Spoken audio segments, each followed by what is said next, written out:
My name is Nurullah and my cookmate name is Sana Farooq. And today we will discuss about what is task analysis and design analysis and how we will perform on the interface. First of all, I will discuss about what is task analysis.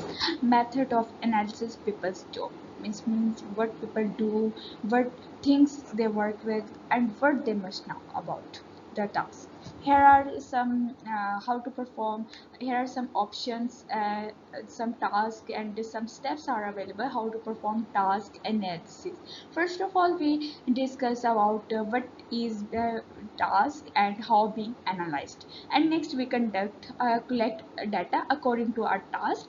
Then we determine our goal according to the task, and these goals divided into sub goals. Means for example, we will make a tea, and for this we need water, and we boil the water, and first of all we fill the kettle. Some parts are these: we fill the kettle with water, and put into the kettle, and boil water boils, then uh, tea make, and so on. This process means every task has specific sub goals, and if we perform sub goals in a hierarchy, then we perform all the tasks.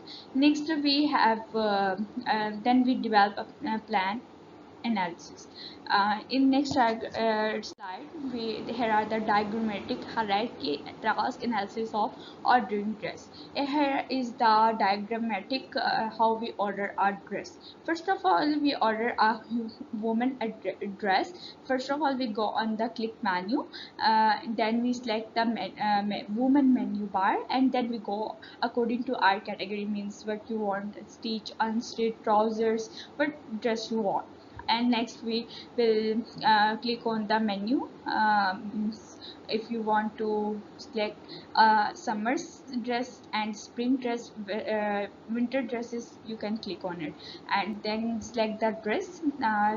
If you like that dress, and you want to order, then you can click on this dress, and then we perform two subtask accordingly. First of all, we select our size according to your body, and then you can select your quantity. It means if you want to order more than one dresses, then you can increase your quantity.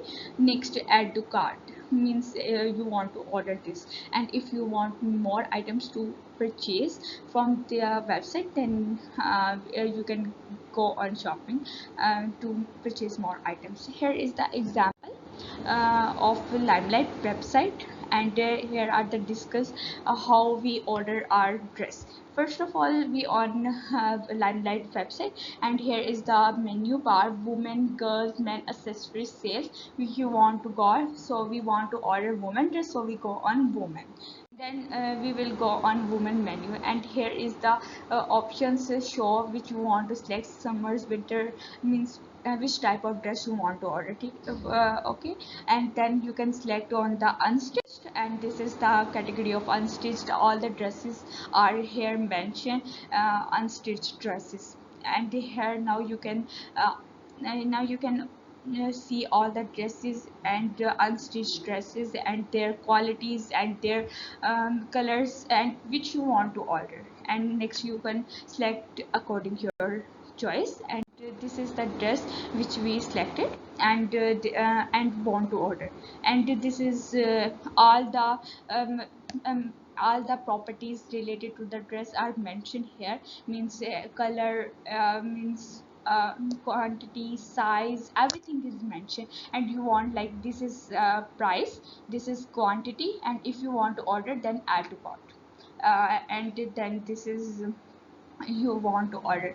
And if you want to order means more items, then you can add to cart, and then you go on shopping on the website, and add more items, and according to your preference. And this is the task analysis. Means we divide we only order dress, but we divided this task into sub goals. Means we go on woman option, then we go on unstaged, we go on select dress, then we go on dress selected. Means have some sub goals, so we complete our task. Otherwise we don't complete our task and we don't order anything without this sub decomposition. This is the task analysis. Now Zena will discuss about what is design analysis.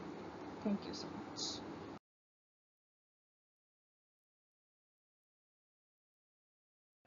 Assalamu alaikum everyone. My name is Zainab Farooq and now I'm going to discuss what is design analysis. So before discussing about design analysis, let's see what is design and from where it originated. Basically, as we all know, the reason behind any solution is always a problem, as problem is the invention of solution. So here there was a central problem with the designers that with their design decisions in user designs, that they have a problem in they don't have a specific scale to measure the usability, to which extent they have made a system usable. So for that, what we have done, we have provided them with design rules. Basically, design rules help the designers to increase the usability of the system and to make it more interactive system, which is the basic purpose of HCI, which is human computer interaction. Okay, so moving on further to this is that there are basically two dimensions, or you can say rules of design phase, which are authority and generality. Basically, authority is to force something, okay, some principle to be implemented there, and generality is more general, you can say, or you can say just suggestion kind of thing. Okay, so there are basically three types of design rules. Keeping it brief, these are principles, standards, and guidelines. Principles are abstract design rules. These they are low in authority and high in general. Principles are basically more general, and standards, as they are set by any national or international bodies, so they are high in authority and less in generality, although they are specific design rules. Whereas guidelines, as we already know, they are general, so they are high in generality. Okay, so moving on to our main purpose, which is design analysis of any interface. So I have taken the interface of Limelight clothing website, which is one of the famous clothing lines of Pakistan. Okay, so if we talk about this front page of the site, so we can see, if we I'm going to talk about the Schneiderman's 8 golden rules. The first one is strive for consistency, means the your interface should be consistent so that it could be easy for the user to remember it. If we talk about this interface, you can see that it is consistent. There is a consistency between the buttons, the icons, and everything placed on this page. So the rule is applied well on this slide, which will definitely increase the usability. Next, moving on to the next slide. Okay. Okay, on this interface, if we talk about this shopping cart thing that they have created, is that if this website is also permitting user any reversal of actions. For example, if mistakenly user has added any dress or suit which he doesn't want in the cart, then this website allows him to empty his cart. Okay, this is the second principle which is applied over here. Okay, so and now on this, the which the one thing that I, okay, let me show you this thing. It is showing okay, there is a principle that is recall then recognize. Okay, so we can see that this telephone this icon is telling us that there is something to call on, means there's something to take help on. Okay, the next thing, this cart icon, this is resembling the real life shopping carts that we usually carry around in a shopping mall. Okay, next, this, okay, there was also a principle of Nelson's 10 heuristics that said that there should be help and documentation, which is, yes, of course, for naive users there must be help in your system, which would make your system more interactive. So there is a WhatsApp icon which says that if you find any difficulty, then you can directly contact them on WhatsApp. There's also a sport icon there, which on which you can click, and you can chat with them online. Okay, if we talk about the next thing, the next design rules, which is efficient and flexible.